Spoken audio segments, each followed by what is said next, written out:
There's someone there. Yes. The fake boy, the fake. No one in there right now. There's no one in there. No, there's going to be a fake. Oh,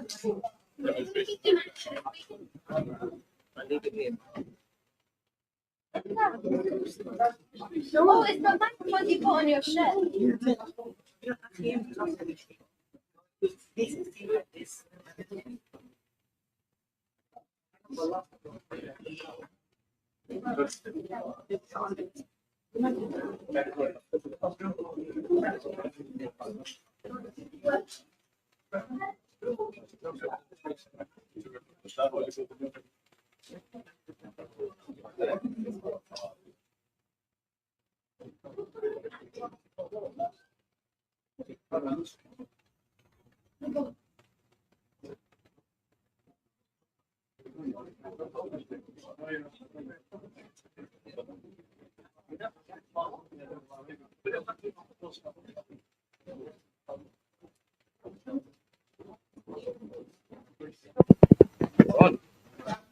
Okay.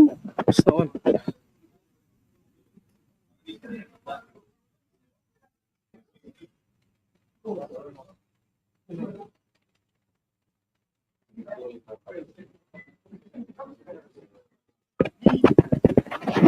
No, you turn on.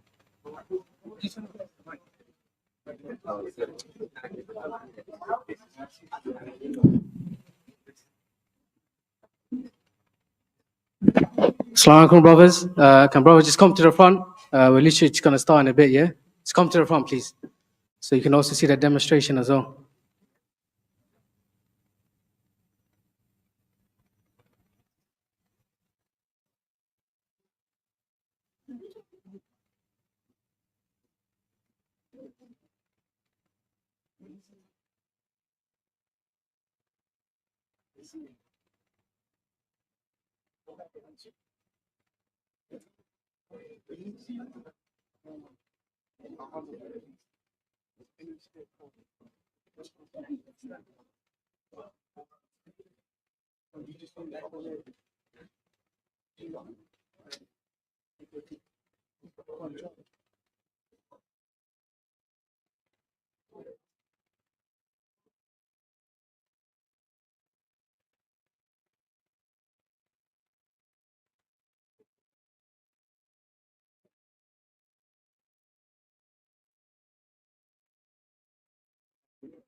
Wait. Where's that? You all can sit here. I'm going to sit there later. I'll sit there later and watch. Leave that like that.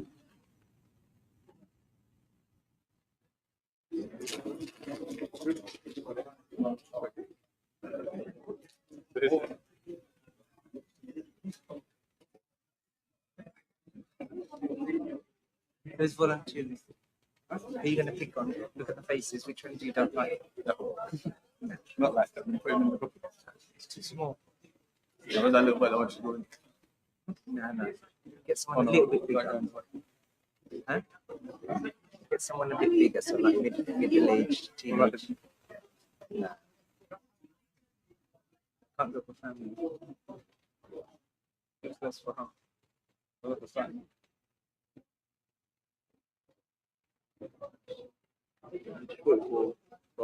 Shall I get it started to start off with a little bit of thing and everything?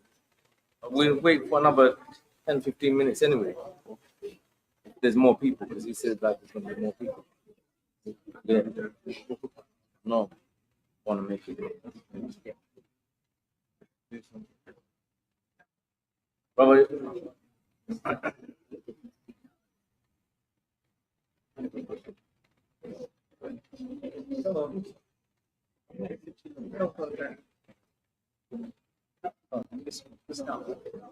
Didn't give introduction. Let's say just. You do your introduction. Yeah, I don't know what to say yet. Okay. Start off by obviously. While we're here. Shall I sit this way so nobody sees me?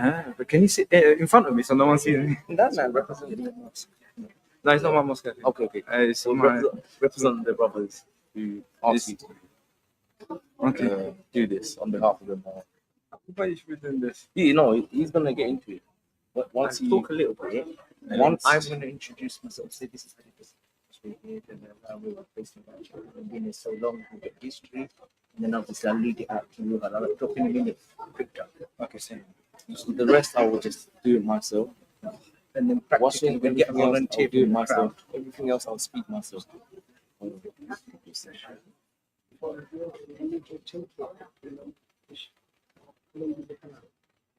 It depends, Ustad. I mean, It won't be that it's long. going to be inshallah. something very informal. Ideally, Ideally about 35, 40 minutes. 35 minutes. Let's say 40 minutes. Yeah. Complete, right? Yeah, of course. So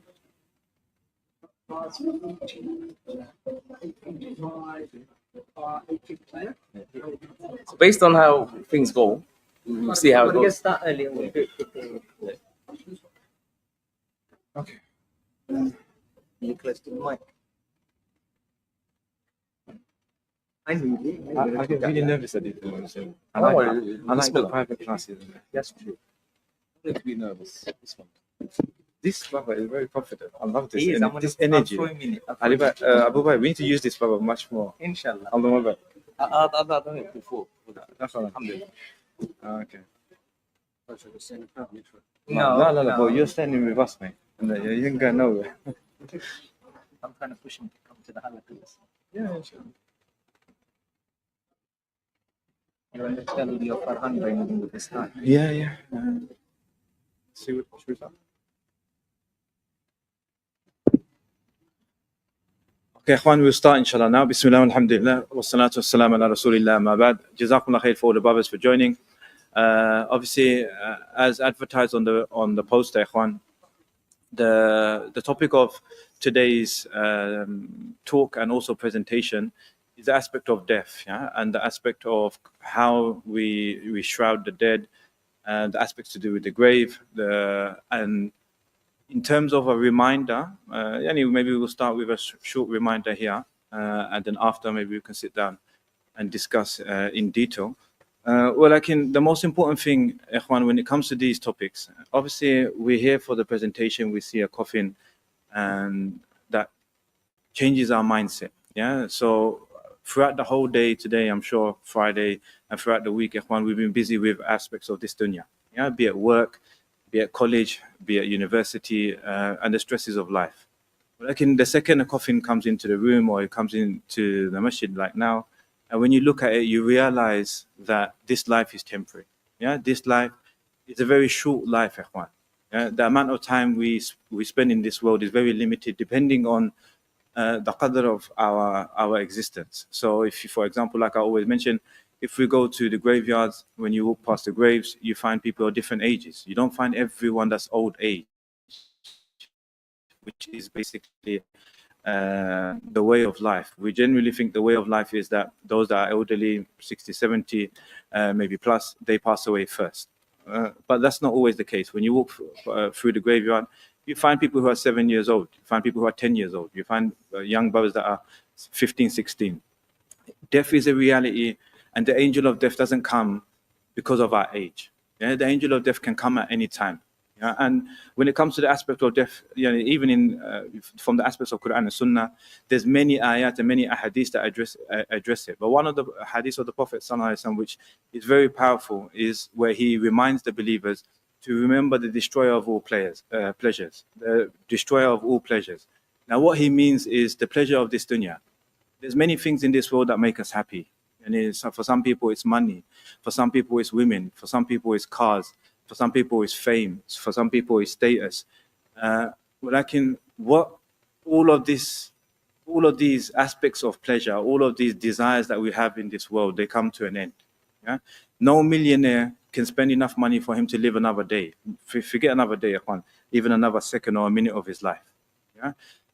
Death is such a reality that it will come to us when we least expect it. Tonight is a Friday night. No one's guaranteed to wake up tomorrow morning. Every day is a blessing from Allah Azza wa Jal. Yeah? And understanding the aspects of the hereafter, understanding the aspect of death and the journey of the soul, which maybe we can cover after the presentation, is what happens to the believer when a person passes away. What happens to the body? Here, right in front of us is a coffin. Every single one of us are going to be in there soon. Our graves are calling. Don't think for a second that we're going to escape it and we've got enough time to change. The time to change is right now. Because the azan for your janazah could be tomorrow morning. And the families will be crying. I've prayed over brothers. I've washed brothers. One brother, when I was in Egypt, he was 17 years old. 17 years old. We were washing his body. And the sheikh was with us. His teacher was with us. And elderly sheikh, really old. And he was saying himself that look at my age, and look at the age of my student who's 17 years old. Yeah, and the brother, he died just about 15, 20 meters away from me. And when we was washing his body, it was a reality check. Because I was much older than him. And the sheikh was looking towards everyone else and telling us to show gratitude to Allah Azza wa Jalla for our life. And what are we able to do for Allah Azza wa Jalla. This brother, this young brother, Firdaus, rahimahullah, his name was Firdaus. He was 17 years old, around 17, 18 years old. He learned Arabic before us. He was memorizing Quran. And his whole, that day was a whole journey. I think maybe it would be good to mention it, maybe after the presentation, his story. It's a beautiful story of this young brother. But in the UK, when he spent time in the UK, he was busy in da'wah. At the age of 16, 17, he used to have his da'wah store in Holloway, and he used to call non-Muslims to Islam and so forth. He was a very active brother, involved in da'wah and so forth. So when we were praying over him, washing his body, it made us realize that, that no matter what you're doing, you could be doing good, you could be doing bad. And Allah Azza wa Jal, His decree, when it's time for us to go, that's it, it's over. So sometimes we think to ourselves, and I'm just being real, that, oh, don't worry, I'll start practicing maybe tomorrow, or I've missed a few salawat, I've missed a few prayers, I'll make them up, or I haven't recited any Quran, or we're still hanging about with bad company and so forth. There's no time to change. The change is now. The moment to change is now. The moment to come back and return back to Allah Azza wa Jal, is now. I remember a friend of mine from young, he used to be a shotter. He used to sell drugs. So when everyone started practicing, he's one person that he didn't want to practice at that time. He would always say later. And we used to call him all the time, say, okay, come pray. He goes, I'll pray later. And what happened was that he was in a court case. He got imprisoned. While he was in prison, he got cancer. He got cancer while he was in prison, so they let him out to stay in a hospital. Now, we used to visit him here and there, and we used to remind him, like, return back to Allah Azza wa Jal. His words towards the end of his life, the only thing that he would remember is calculations. He would be asking, oh, so-and-so owes me money. Or this person I need to still pay. This person still owes me rent. This is his mentality. This is his mentality at the moment of death. So one brother that was with me, he said it in a very harsh way. He goes, forget that life, forget the wealth, forget the money, forget the status, forget everything that you have, your cars, your garms and everything. This is the moment of death that's coming knocking at your door. Are you prepared for that? He goes, don't worry about it. Get the imam. Get the imam. He'll make a dua for me and I'll be sorted. No imam's going to save you. Yeah? No mother is going to save you. No father is going to save you. No friend is going to save you. Like Aisha, she mentions that the graves are dhulumat. The graves are of just darkness. You're by yourself. When we enter this grave, while we enter the coffin and we enter the grave, there's no one there. No one's ever going to be there anymore. You're not going to hear anyone's voice. You're not going to see anyone's face. You're not going to see your friend no more. That friend that had your back throughout this dunya, either calling you to good or calling you to evil, he can't do nothing for you. The second he prays over you, that's it, it's game over. It's between you and Allah Azza wa Jal now. When the angels start asking the question that who is your Rabb, what is your deen, and who was the man sent to you, who is the Prophet Muhammad sallallahu alaihi wasallam, some people will be confused. They don't know. When someone will ask you now, what is your deen? You say Islam, who is your Rabb? Allah. In the grave, it's not that easy. Your iman will be speaking. In the grave, everything is a moment of test, and everyone gets a squeeze in the grave. Every single person. Sa'ad bin Mu'adh, radiyallahu anhu, one of the greatest companions of the Messenger of Allah, sallallahu alaihi wasallam, the leader of the Ansar, hadith Sahih Muslim, that when he was buried, he even got squeezed in the grave. And this is a Sahabi, when he died, the throne of Allah Azza wa Jal shook. If there was anyone that's going to be excused from the squeezing of the grave, it's going to be him. And that squeezing of the grave is not a squeeze that is a hug of a mother, or a hug of a father, or whoever. It's a squeezing that it will take one rib from the right side to your left side. A person will be screaming out of pain. Just today, I was walking past in Stepney, the graveyard, the Christian graveyard. When I was walking past the grave, I saw two elderly couples. They're looking at the grave. They're looking at the grave and they're saying, look how beautiful the flowers are. There was flowers around the grave. They go, look how beautiful the flowers are. I was thinking, these miskin. That's the closest you'll ever, if this person obviously is a Christian grave, a Christian person that's passed away, that's the closest you're going to get to what the hellfire is about. Right at that moment, the hellfire is punishing this person in the grave. Those people that died upon disbelief, those people that died upon sin, from amongst the Muslimin. The grave will be.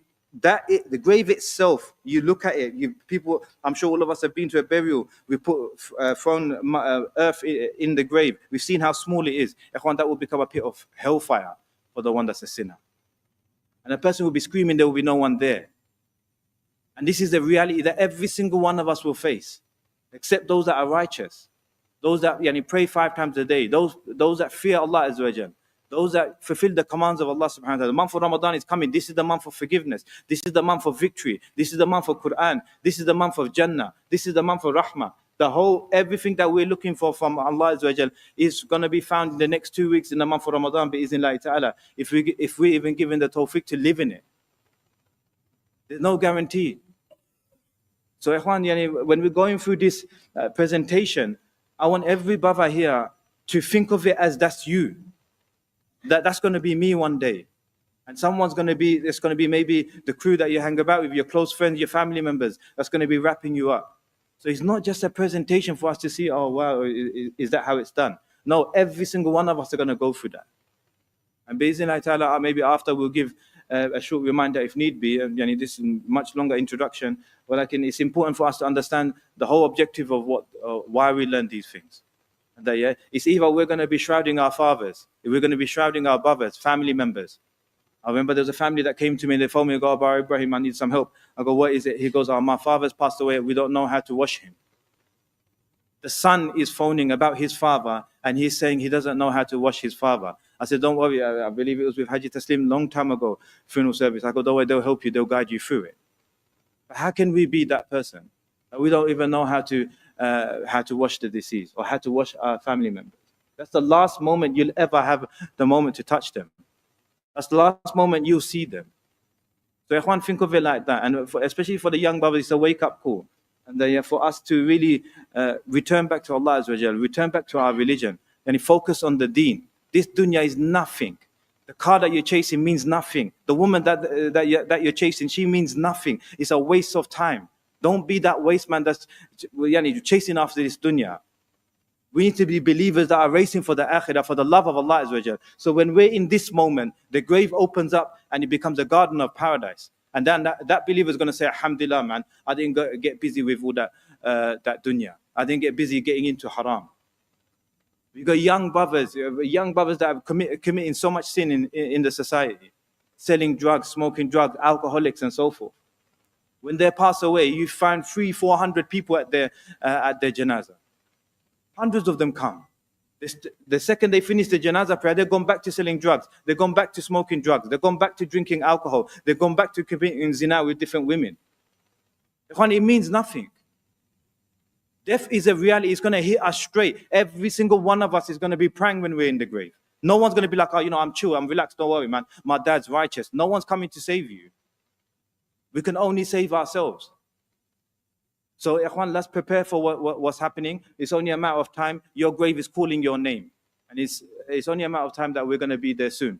So let's learn from the brothers that are giving the introduction. Obviously, Haji Taslim, Abu Bakr and so forth, very close friends of mine. They've been doing this for many years, and I'm sure they'll explain that themselves. So let's benefit from their presentation. If there's any questions, inshallah, we can take it after. And if brothers are free, maybe we can sit after and we can cover some aspects of the journey of the soul. What happens after the body has been shrouded and then placed into the grave? Then the journey begins. This life is temporary. Yeah, this life, it means nothing. Everything in this world is a test. The real awakening, the real life starts the second your soul leaves your body. That's when a person will be like, "SubhanAllah, if only I started practicing." Or "SubhanAllah, if only I stayed away from haram." Death is a topic that is very easy to wake up with. It's a topic that everyone is aware of. So always keep that in mind, that tomorrow, the next day, or whenever, it can be us being shrouded. And everything is in the tawfiq of Allah Azza wa Jalla. May Allah subhanahu wa ta'ala make the gathering blessed gathering. And we all the brothers that are here, inshallah, we can give to. Assalamu alaikum wa rahmatullahi wa barakatuh. Jazakallah khair. Jazakallah khair, Ustad Ibrahim, for your very powerful, very emotional reminder. Jazakallah khair to audience here, inshallah. Obviously, with our team here, give you an introduction, as Ustad Ibrahim said, Haji Taslim Funerals. We're based in Whitechapel at the East London Masjid. My uncle, Haji Taslim Ali, he started the business 60 years ago when he came over to the UK, and such an important role that he established was our loved ones were being cremated, they weren't being looked after, they were being left to non-Muslims to handle. And that made him cry. And he founded this company, thinking, what can he do? Because he was a pioneer in his own right, starting halal meat in the UK, and the Muslim funeral services. With the help of my grandma, my aunt, she used to do the cooking, and needs to deal with the men. Moving on, going down a family of generations, I've been with the funeral service for the last 27 years. We see a lot. As Ustad Ibrahim is saying, life's really short, brothers. I mean, I've got my kids here. A lot of you, my Ustads, I mean, there were some Ustads here, Shuyukh here, everybody present here. This is reality. And although I'm not very talkative, I've also brought the mic really close to me because I don't talk loud, I only shout at my kids. Quite nervous, but inshallah, I just want to say we'll hand it over to the team. Obviously, I'm really proud, and I want to take this opportunity to say Brother Ruhel, Brother Mahmoud, and Brother Nasir at the back. Inshallah, they've been with us, and our ethos at the funeral service has always been to serve you guys, to make everything easy. Like Ustad said, boy is only wanting to know how to arrange funerals. You guys have all got questions. Ustad Ibrahim said, take at the end. I will actually interrupt and say, while it's the demonstration is taking place, Brother Ruhel is doing things practically. If you're not sure, put your hands up, ask questions, inshallah. I'll hand it over back to Ustad, or more importantly, I'll hand it over back to Ruhel, inshallah, and he will. Assalamu alaikum wa rahmatullahi wa barakatuh. Brothers, I'm going to show you some demonstration, inshallah. I go by the name Ruhel. I don't know if you guys seen me. You probably see me around local. I need a volunteer that's brave enough to come forward. And inshallah, step by step, I'm going to show you the ghusl and then the shrouding. And then hopefully, inshallah, we will put you in the coffin as well. And we just speak through the whole entire, role play. Who is brave enough to come forward? It could be young, old. Harsha wasa saya ibadah samne yo purarani ami demonstration dekhai mu apnara re. Suto boro jesa hoka kono অসুবিধা নাই. Auka bismillah auka.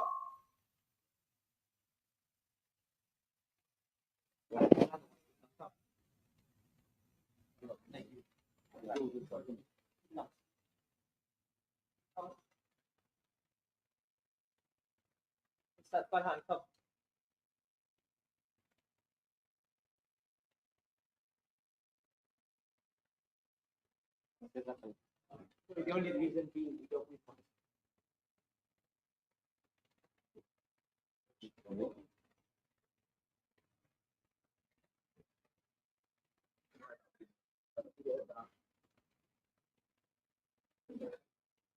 If you guys can't see this, come forward slightly. Slide up.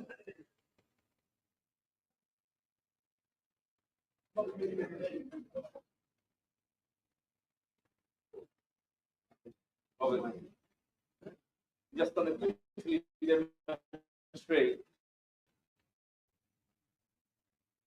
Quick, simple way. Inshallah, I'm just going to demonstrate how we normally prepare our body. Wash, being proud. We're at the mosque, in front of the mosque. So what we normally do is we wear one of the stations. Also give family member of the patron that they don't get by the way. A lot of people sometimes they ask as well.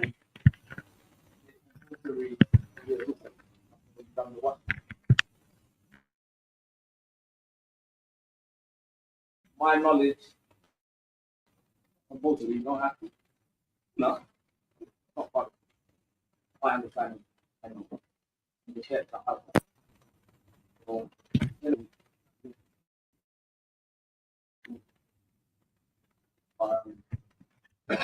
my knowledge. Even obviously, as I said, we're going to really put it on me. This is what we normally use on ourselves, and if you were to be the loved one coming through, your loved one, you put on one of these in there, sign it, back.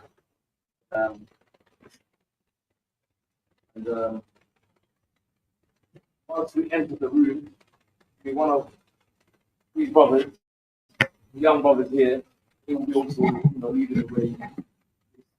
Them at the time, they're there, they're carrying out so they'll be doing the main bits, inshallah. So let me just speak to you guys step by step. Usually what we do is before we prepare the deceased, before we enter the room, before we get any family members into the room, what we normally do is we prepare the whole entire body of the deceased. Well, meaning as in, obviously, from top to bottom, we take everything off. If there's anything on them, any hospital equipment or anything like that, like lines or anything like that, or plasters, you have to take everything off. Anything that's like stuck on there, you're gonna have to take it all off. Once we've taken everything off, put a cloth over them, cover the aura from here all the way to up the belly, and it will be covered.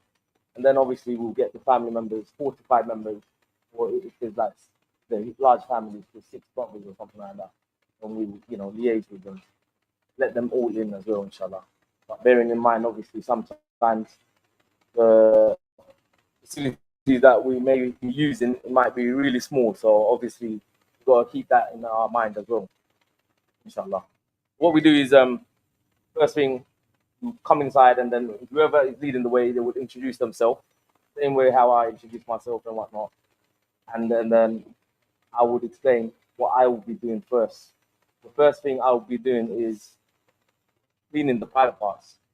That's the first important thing that you want to do. You want to clean the private parts, the front and the back, front passage and the back passage. You want to clean completely. You want to make sure it's clean, no leakage or anything like that. And if there is, then you have to patch it up in a way where there is no other leak that's coming out. So it could be involving plasters, cotton wool, or a sheet of plastic, depending on how the deceased is. So based on the deceased, you go by it anyway.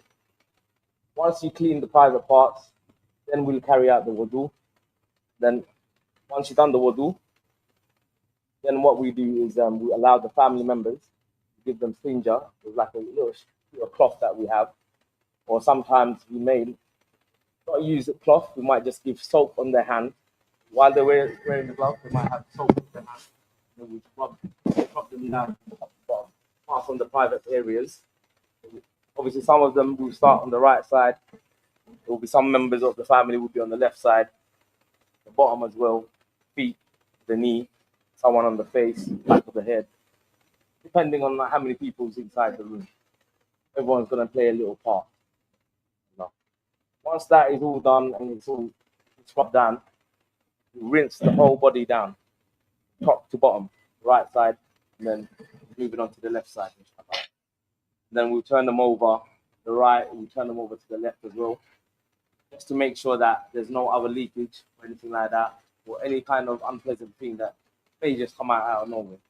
Because remember, a person that died on that day or day before, anything can come out. Don't know. And though they were human, our body may react differently.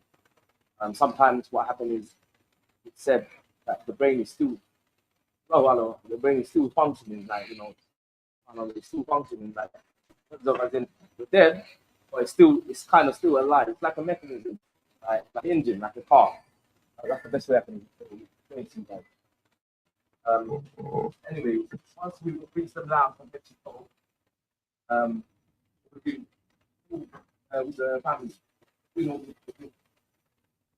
If there's no family, there are sometimes they will have myself or Mahmoud, Nassim, him, and the brothers. So, family members, there are sometimes fighting that couple on board and with a loved one. Sometimes we end up doing it ourselves. The team is not doing it ourselves. So, back to what I was saying. Once we bring everyone down, after that, with like a fragrance.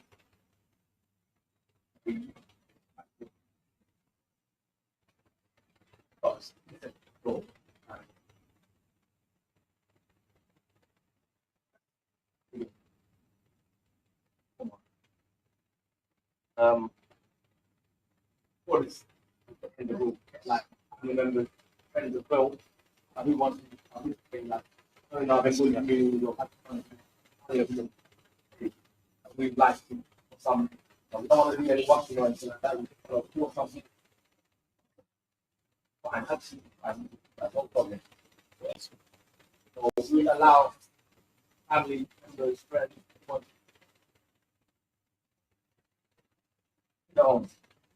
they, however, they contact them. You want to be there and obviously keep them as possible, dignified way. 1 second. Oh, when you know how you said you do wudu of the dead body, do you rinse their mouth and nose as well? So, in terms of rinsing the mouth and the nose, so what we do is obviously there are some people obviously they would use different techniques. There's many ways. Other funeral directors, other people they would use a different method. The way I've been told, this firm, and that's the method I use. So personally, I would obviously just gently rinse the mouth in terms of with my fingers or with a stinger, which is the cloth that I use or family members use to wash them. So what I'll do, I will just rinse him just like that 3 times, and same through the nose as well. I won't put water directly into them, but just gently I will just rinse with my fingers. I will rinse the mouth and the nose. If sometimes the deceased, they might be bleeding a lot. They might have been dead probably, I don't know, maybe a couple of weeks or 1 month, 2 months. Someone's been dead for however long. What tends to happen is that body still starts decomposing, and at the same time, they're bleeding as well. Whatever injuries they had, depending on their body, I don't know their outcome. But I've seen a lot of bodies that had a lot of blood coming out. And you'd be thinking like, how can that be possible? Subhanallah, because you think about it, someone's been in the fridge for so long, it should be literally a proper iced up, isn't it?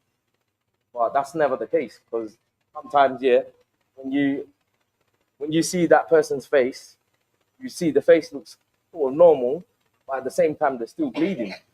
As family members, we will also ask as well, how come my loved one is still bleeding?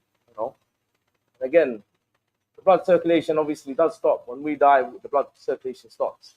But it's just the certain areas where it stopped, it may still continually bleed. That's the only thing. We won't know. Only a doctor or someone who's in that field of line of work, they will be able to tell you exactly why that happens. Is there anything else? Yeah. In terms of obviously even the nose and the mouth. So when we're rinsing the whole face, what we do is, don't mind me, brother. We'll cover it like that, yeah, and then we'll rinse the whole entire face like that with the water, yeah. So it doesn't go in.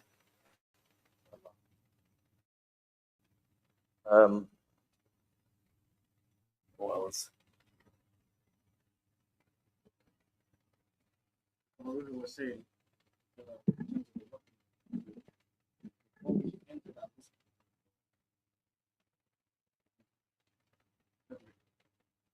Saying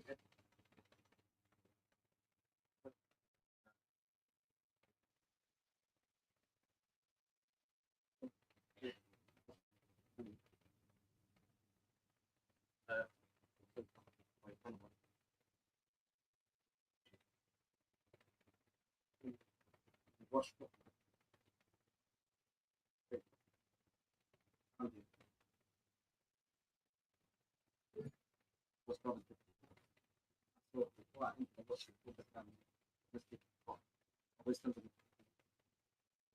First thing, of course, what we were saying. Even die, probably.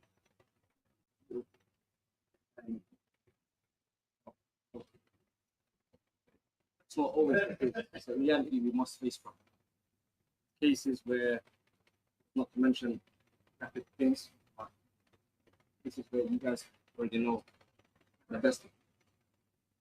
whatever you see in the washing room, everything you physically do as well, never mention outside that washing room. Father, your son, whoever it is, never mention outside. So someone said that those who mention whatever that person, major sin. Look at it. If we die, we're on our dignity go with that. Doesn't have to obtain that. That's why as Brother Will said, we cover that out. So, whatever you physically do, whatever it is, never mention. Somebody, let me just put it on. Somebody's obviously, what happened is they go through a autopsy. What happened is they get cut open, and what they do, they end up stitching it back together, right? Now, once it sticks back together, that might not be pleasant to see. It won't be pleasant for anyone to see, yeah? And our job as well to try and keep it much covered as possible.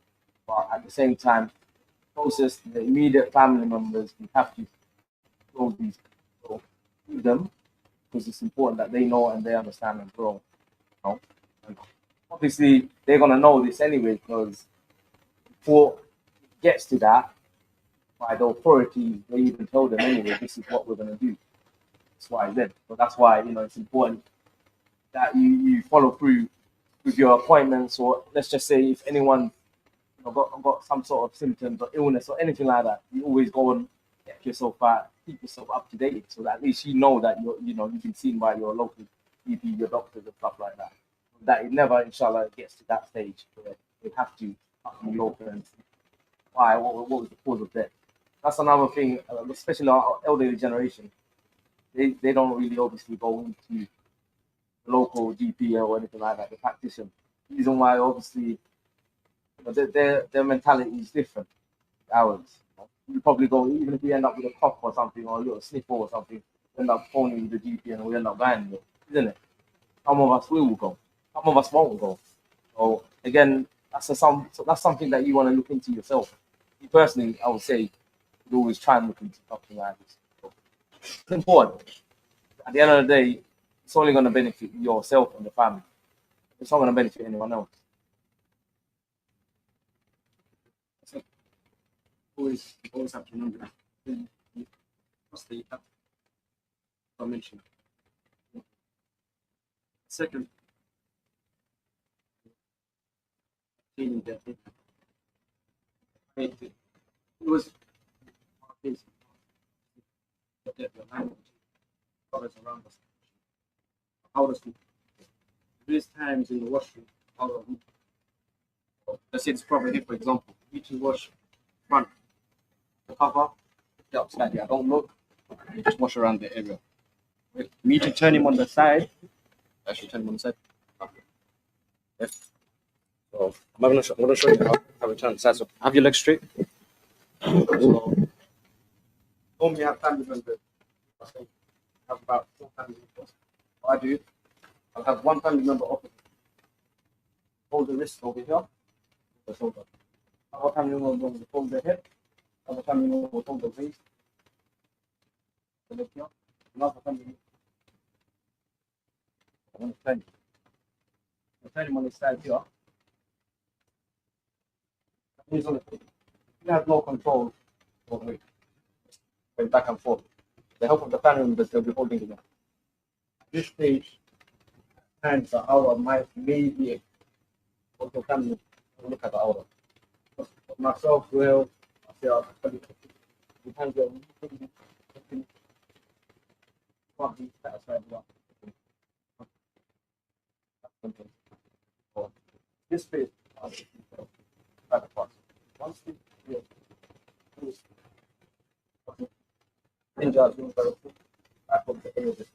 nothing satisfied. Why we have to problem is that the brother can wider because on the most while it's already in the back in practice. Hold back in the back of the back. Once that's all done, we lay him back down. We just gently place him back down. Of course, our brother mentioned how we do the wudu with the mouth, nose. It's exactly the same how we do our normal wudu. So we we start in Bismillah. And one thing to mention, brothers, when you do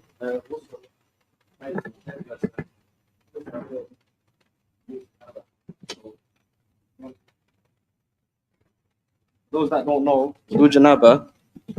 Oh, sorry. For those that don't know, wudu janaba is the intention of the big wudu. At the time of you passing, you never know when you're going to die, what actions you've done, whatever it is, whether you've had intercourse, a wet dream, whatever it is, brothers. We always have the intention of wudu janaba, which is the big wudu. So of course, that includes the normal wudu, where we wash the hands. We start with the right side. We wash the right hand 3 times. Come to the left hand, wash the left hand 3 times as well. With the mouth, as brother was saying, the way we do it, we basically wet our hands and wipe over the lips 3 times. As you know, we can't put the water in because the water can't come out. We just wipe over the lips. With the nose, we put a little bit of water in our hands, pour it down the nose, and we just squeeze it out. Do that 3 times as well. Same with the face, the head, the arms as well. So you do start with the right hand, you go all the way to the elbow, going back 3 times. Same with the left, exactly the same as a normal wudu. Of course, with wudu janaba, we clean the inside of the nose and the mouth as well. But at the time of your death, brothers, you never know at what time you pass away. You could be eating, you could be doing whatever. There's cases where there's food still in your mouth, we need to get it out. Whether it's through your gums, at the back, however it is, we need to get it out. Your nose, we need to clean the inside of your nose, everything. So as Brother Ruhi was saying, the stages of the washing, you start off with the istinja, the full body wash, the clean of the mouth and the nose, and then the full body wash. That's when all the families take part in the full body wash as well. You scrub down the whole body. Once you rinse all the soap off, that's when we get the kafur out, mix it with the water, and then you pour all over the body. Now with the kafur, as English terms is camphor, but in the Arabic terms is kafur, it's mentioned in the Quran in a specific verse. So with the verse that he mentioned is that the successful of those in Jannah, in their cup of wine, of course we have wine in this world, we have wine in the Akhirah, but in paradise, of course, the wine is halal. Of course, I can't wait to taste that. I don't know about you, man, but yeah. So with the wine, there will be a mixer, and that mixer would be kafur. So the brothers that smelt the kafur, what would you say it smelled like? Like for the brothers that smelt it? Yeah, Vicks. What was that? Vicks, yeah. Well, for me, it smells like Vicks as well, but for some, it's a pleasant smell. In Jannah, when you finish your drink, you taste that feeling of kafur, and it says the successful of those will be able to taste the kafur. So of course, may Allah make us all the successful people that will be able to taste that drink in Jannah. So after the kafur is completely done, we rinse the body, we dry the body. And of course, the next stage is onto there. We don't dry it. Or sometimes you could dry it. Pat it down. Yeah. If it's needed, we will pat it down. Yeah. But we'll never dry the body or anything like that. Because it's important that once we do the wudu, the water is meant to remain on our body. Naturally, it's meant to sink into our body. We're naturally dry. So we're not totally meant to dry it. Yeah, There are some people, obviously, they would like to get a towel and wipe the whole entire body down. Now, obviously, each to their own. Obviously, we want to follow the sunnah and the hadith the closest that we can, inshallah. Yeah, so as you pat down the body, as you know, once we do wudu, the water that comes off according to the hadith is like our sins falling off. That's why we let it air dry. Of course, in cases where it's excessively wet, just pat it down, let the rest air dry. And then the next stages after that is us placing the mayyit in the coffin and actually shrouding him. So Brother Ruhil here, he will show you how we shroud the mayyit. Yeah?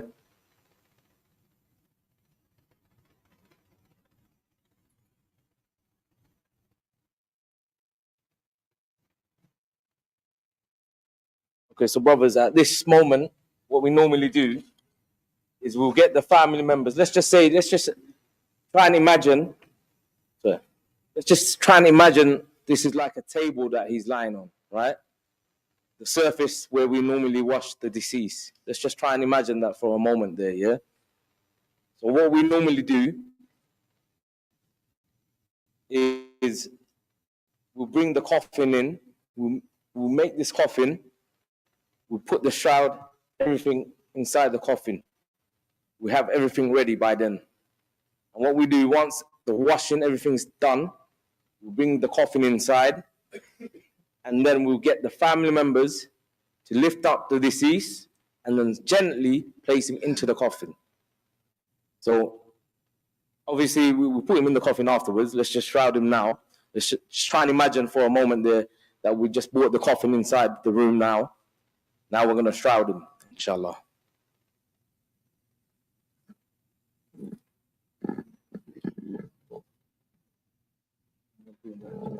quickly explain Yeah.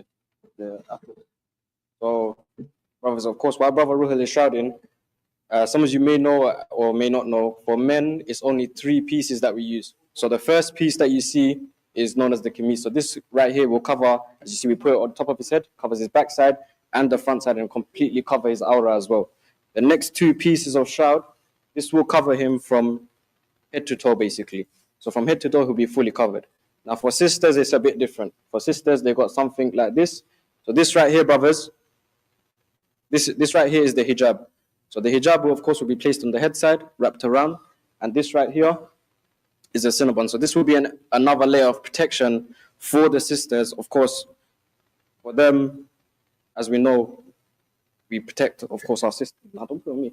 But yeah, so yeah, for you. So for the sisters, it's basically an extra piece that goes like this. So it covers their private areas from their chest downwards. So it's another layer of protection, of course.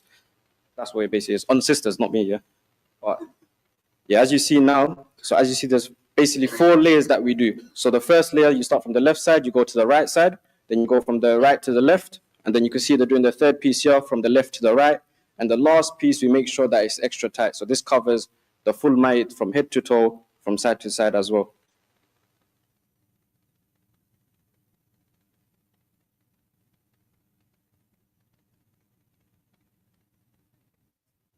Yes, bro. So the face being exposed is only for one reason only. It's just for the time of viewing. So at the time of viewing, families and friends want to see, we leave the face exposed, we wrap it up, tie around their face so they look nice and presentable.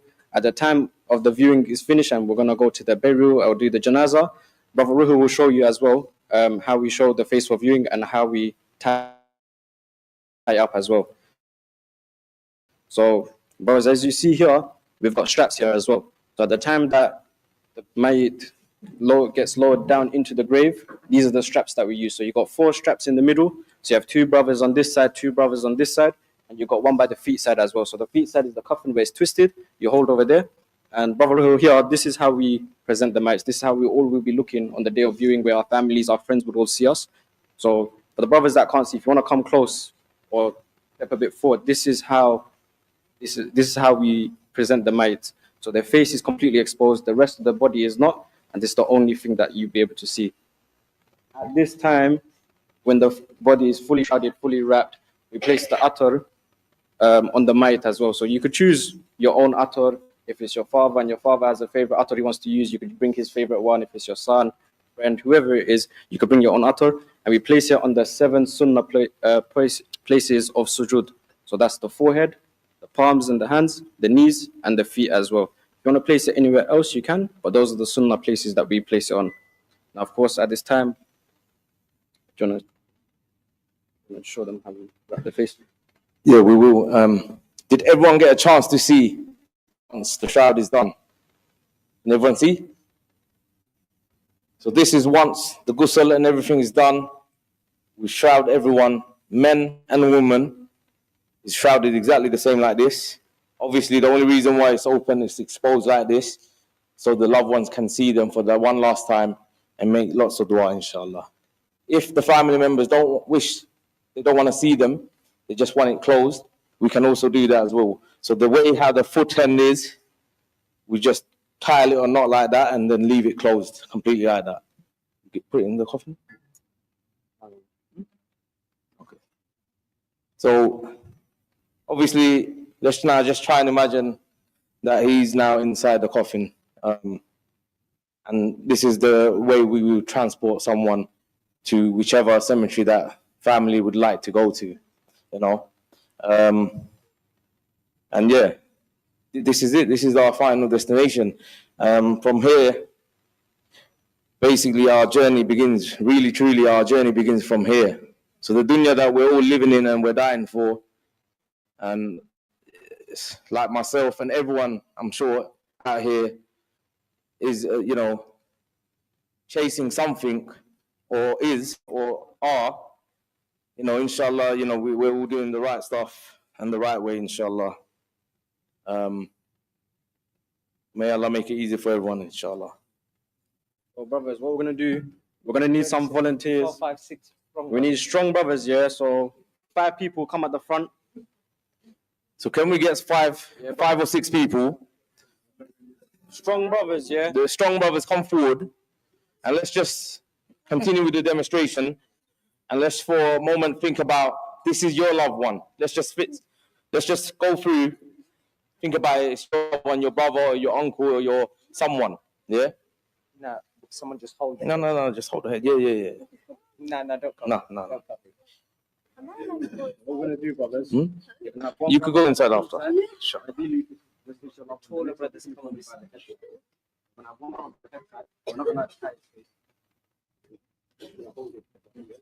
Right, so brothers,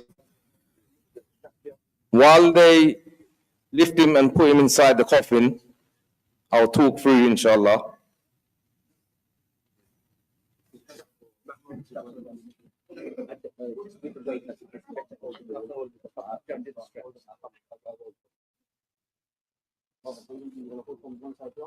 No. No. Leave the strap. Leave the strap. No. Hold the entire. So you brothers are gonna hold the whole entire thing, and bring him up and bring him in, inshallah. Bismillah. So now the brothers are gonna lift him up. Come on. Now slowly, gently bring him in, inshallah.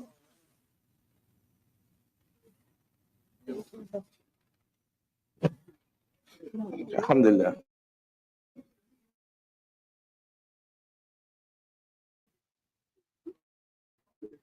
Okay.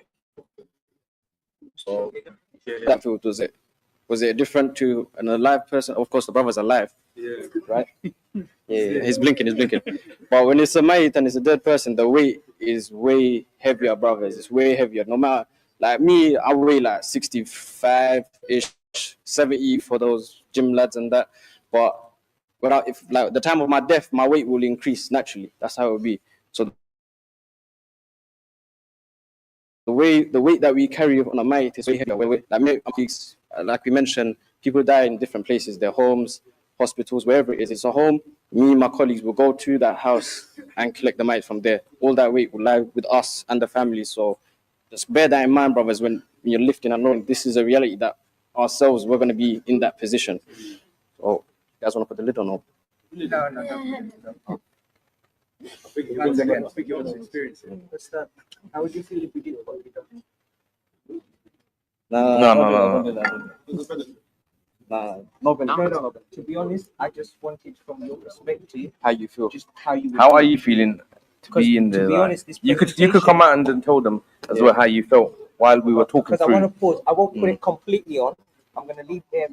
So brothers, this is it. This is exactly what happens every other mosque that you go to, or every other funeral service that you've been to. You know, we're all going to end up in one of these coffins, and we're all going to get shrouded exactly the same, whether it's 3-piece or 5 pieces. For the ladies, it's 5-piece. For the men, it's 3 pieces. And the brother is now experiencing here exactly how a deceased will be. And now bear that in mind, that deceased, when we are going to be that deceased one day, we're going to be crying and screaming that we want to be out. Can you see me? Can you hear me? We're going to be saying all sorts of things at that moment, but no one is going to hear us. Everyone is going to be in front of us, but they won't able to see us, or so they can see us, but they won't able to hear us. And all they're going to be doing is crying. And at the same time, I'm pretty sure one of the sheikhs also mentioned to me before as well, at that moment, obviously, they cry and they beg to Allah, please give me that one last opportunity for me to come and pray one last time, subhanallah. And this is it. This is, our final beginning, and our final destination is there. So at the same time, we got to look at it differently. Our life actually begins from there. But in order to succeed in the other world, inshallah, obviously we want to do the best that we can for the akhirah, inshallah. So we shouldn't really chase the dunya or be that crazy for the desirable things, you know. Jazakallah khair. Barak. Will you speak in there? Yeah, I will. Now, let him get out. No, let him. Come on, let him come on. No, let him talk. Let him talk. Ustad, how did you feel? How's the deaf people talking? The brothers want to listen up. The brother's gonna say that whole experience, what he felt like personally. Okay, so brothers want to listen up. Come on. Yeah, it's a bit silly. Yeah, let me come out. Let him come on. Sheikh, come on. Take the shroud off. Take the shroud off. Yeah.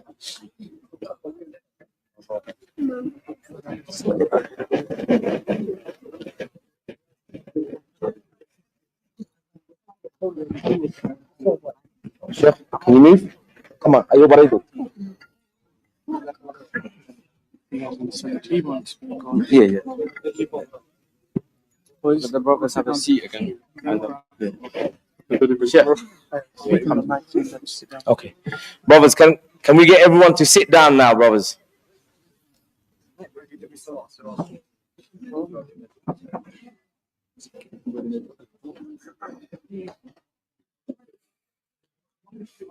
If some of the young brothers, if they want to experience getting into the coffin and feeling how it really feels, you can come through if you feel like that. If you feel brave enough, you could come through, experience that. But please do not be having any nightmares when you get home or anything like that. I don't want parents to be getting up to or anything like that. So if your parents are here, try and get you sure? Oh, Bismillah. We'll start.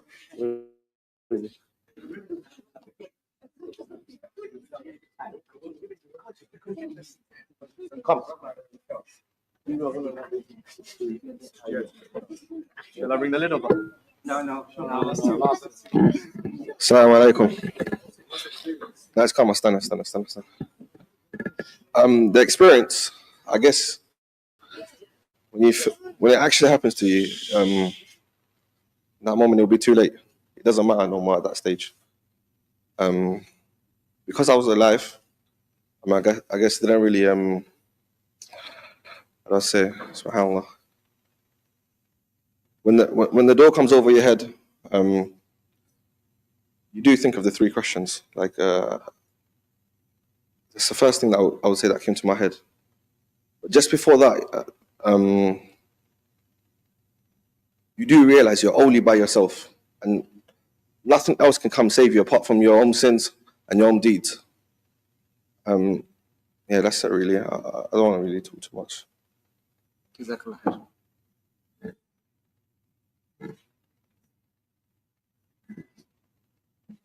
Is there anything else anyone wants to ask, any questions or anything? Sheikh is obviously, I know he's feeling the emotion. Anyone will be.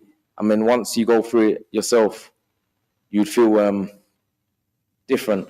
Like, it will hit you differently. Even when you go home, by the time you get into bed and you do want to, switch off, it will be very difficult. Everything will hit you, and that's the reality. Yes, brother.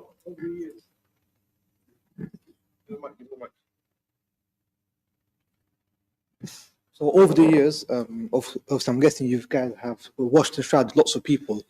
Are there any, let's say, benefits you can mention? Like, let's say, you saw from the body in regards to, let's say, a smell or anything like that, or anything negative out, of course, going to explicit details. That's a very good question. I myself, I've been doing it for a couple of years now. So I've not really been into, in this firm for that long, but over that time period, what I've seen and what I've felt and what I smelt as well, it is something out of this world. We don't really, on our day-to-day life, we don't smell something like that. Different odors can come out from different deceases. Depending, I personally believe, on the way they lived their life in the dunya, how they were as a person, as a human being, as a Muslim. So based on that, I think Allah Ta'ala obviously elevates the decease and the smell. it depends on the individual. I wouldn't really say a mosque smell or anything like that. I've not smelled anything like that. However, the goodness I see is like the nur. So once you go through the stages of washing or bringing a person out from the fridge, there's a couple of stages. So you can see the nur from top to bottom, especially with the elderly generation, with Murabi.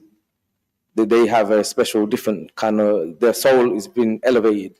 SubhanAllah, you can see. Even with the fingers as well, some people, they have the shahada fingers like this. Some people, they have zikr. If they're doing zikr, they're like that. You see, so SubhanAllah, yeah. No, you can't move it because in that state, they died like that, in that state. And then there are other people, their head, the neck is tilted to the right. So they're facing Qibla already. So SubhanAllah, these are the good signs that you get to see.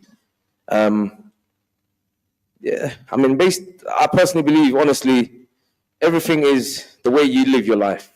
However you treat, people, others, other human beings, other race, other ethnicity, other, religion. I totally believe it's all got to do with that.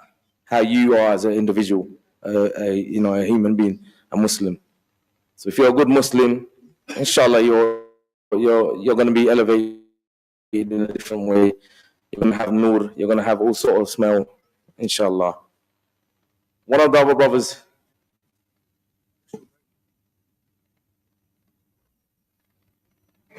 So the brother was asking when the burial is taking place, if the coffin goes into the ground or not, isn't it?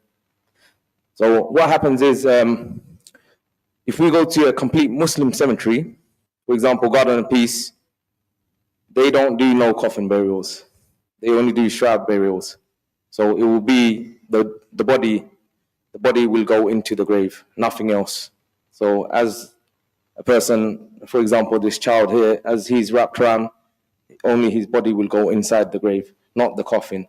The coffin we only use for transportation, that's all it is. However, other cemeteries, they do ask for coffin burial. We can't do shroud burial. And even different areas as well, up and down the country in UK, you'd see as well, they would ask for a coffin burial. So it depends on the area and how they can facilitate or for the Muslim community.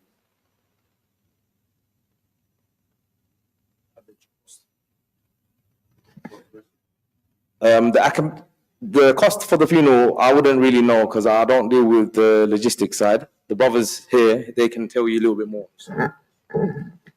Brothers, I'm really happy you asked that question. And I've got an audience in front of me. Prices of cemeteries are going extreme. Yeah. I've been here 27 years. Grave prices were about £600. Now £3,900 on average, cemetery fee. Obviously you have funeral directors' fees. Sometimes we go up to Glasgow, etc., etc. But the main bulk is the cemetery fees. Why I was happy that you asked that question, and I want to address everybody here. We all save money. The most important investment you can do is save for your funeral. I mean, obviously everybody's good here at maths. In terms of, say, an average funeral is going to cost you just under £5,000. How long will it, on average, take you to save that? You ain't got time. I'll be honest with you. You'll pass away. Me as a parent, I mean, my kids are here. I've saved cemetery fee. I've kept aside. Anything happens for me, my wife, I don't want the burden on the kids. Yeah. I mean, I've lost both my parents. Brother Ted. I mean, to be honest, I was talking to Ustad Ibrahim, and he was saying how emotionally he feels. Yes, I'm a nervous person in terms of talking to an audience, but you've obviously noticed me trying to talk. I couldn't get the words out of my mouth because I was thinking of my uncle, and he touched a nerve when he said, "Do you see anything?" I mean, Brother Ruhal, yeah, he's saying he's been here for a short time, but he's watched many, many families.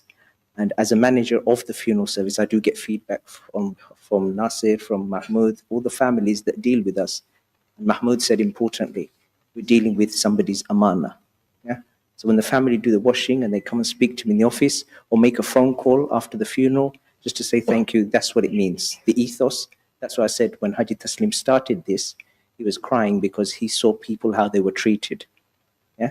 So inshallah, yes, I've been here 27 years, but I just hope and pray to the whole community here that I can continue serving you guys. Yeah. Because it's not easy. You've lost somebody, you're going through grief. That's why we're a funeral service. If there was no need and you knew what you were doing, we wouldn't be in existence in that sense, yeah? But sorry, I went off a bit of a tangent, but again, I'm going to go back to the money and say, please, please, brothers, save money for your funeral. Save money. Do you guys want to wrap it up? Yeah. Any other questions, brothers? We're going to wrap it up and inshallah, it's been long.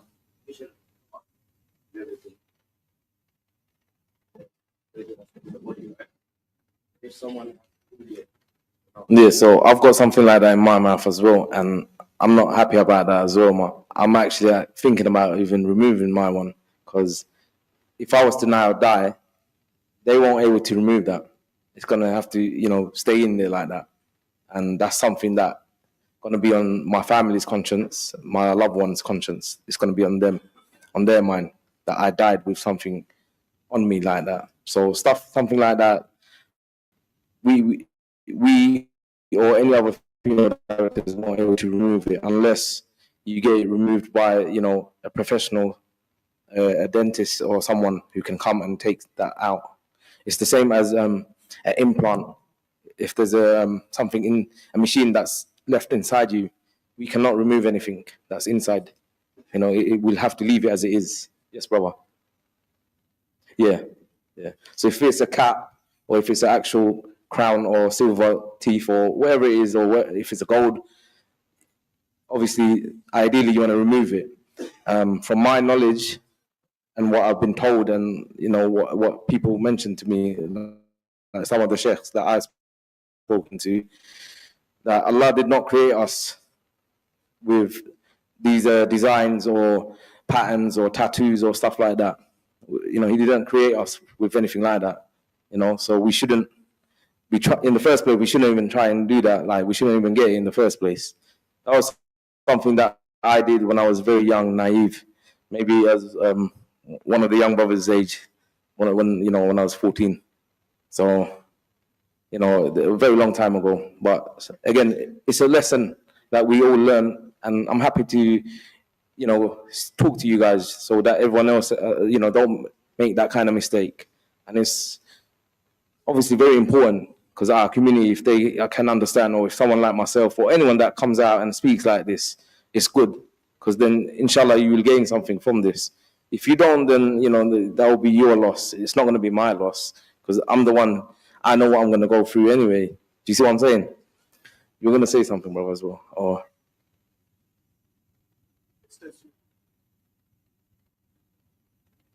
So with the sisters as well, if they have nail varnish and stuff like that, our sisters, our ladies, they will remove that. Nail varnish and stuff like that can be removed. That's not a big issue at all. That can easily be taken off.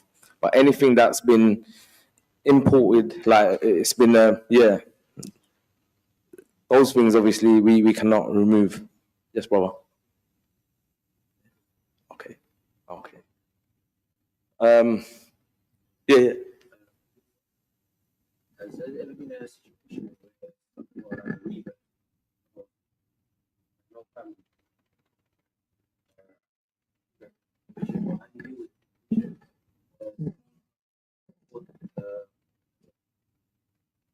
What happened?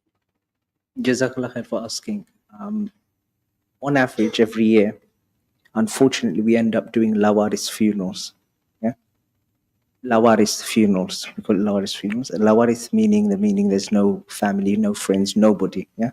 So the hospitals have been in contact with us or the authorities, and they say we found a fellow Muslim that's passed away many months, sometimes decomposed, sometimes in the river. And at that point, we as Haji Taslim funerals do the funerals for free. Okay. Going to reverts and stuff like that. Obviously, we judge the situation and we see. Alhamdulillah, there are some organizations out there who we work alongside with. Obviously, alhamdulillah, brother, as Muslims, we are a very generous community. Yeah. So say, for example, somebody passes away and literally goes out social media, it's viral, literally you will raise 3-4 grand. It does get done. So in terms of the revert community, I mean, it's better now. There's more facilities, there's us, there's funeral directors, there's masjids. So inshallah, there's nothing in that sense. Any other questions?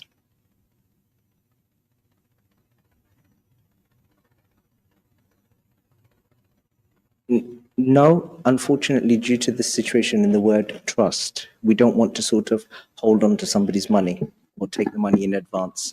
A lot of the elder generation do ask us if they can, but we just don't take it. We would rather you, as I was saying to the other brother, save the money, keep it in your accounts, or keep it with, sometimes people don't have next of kin.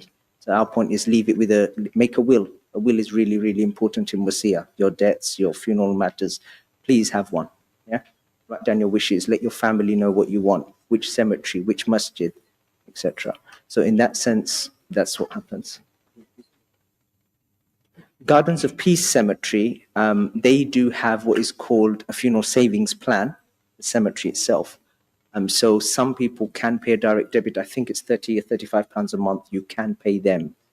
But then again, for me personally, you know, some people do save, or they've paid the cemetery fee at Woodgrange Park Cemetery, for example, and then they've gone and passed away in Bangladesh. Do you understand? So, Qadar Allah, we don't know where we're going to pass away. But just generally, as I was trying to say to the audience here, try and save money aside. Keep money aside, because as you say, today, for example, after Jummah, we did a family of two sisters passed away. Yeah. So after Jummah, the ladies, we prayed janazah. So imagine the family, the fees that they had to pay. Alhamdulillah, we managed, but.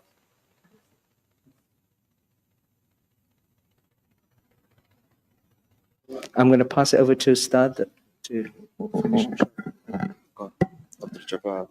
Jazakallah khair for Taslim Funerals for coming and doing that demonstration. I hope brothers absorbed what they said, and inshallah, let's get ready for your turn. We've got a short presentation from Rethink, their charity group. They're just going to say what they do, and yeah, inshallah.